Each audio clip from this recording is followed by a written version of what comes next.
Giovanni Antonio Palazzo was an Italian writer on government and reason of state.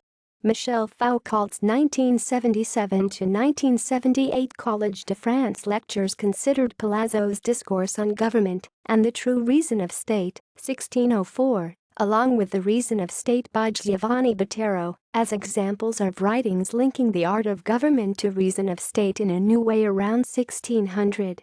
Life. Palazzo's years of birth and death are not known. Born in Cosenza, he worked as a lawyer in Naples.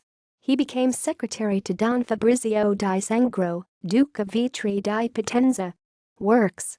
Discorso del Governo e della Regione Vera di Stato, Naples, for G. B. Sodal, 1604. Republished Venice, 1606. Translated into French by Adrien de Vallières as Discours du Gouvernement et de la Raison Vraie d'Estat, Douai, printed by de Vallières, 1611. And as Les politiques et vrais remèdes aux vices volontaires qui se commettent as couleurs et républiques, Douai, printed by de Vallières, 1662.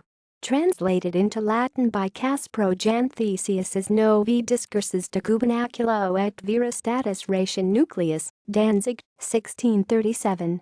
References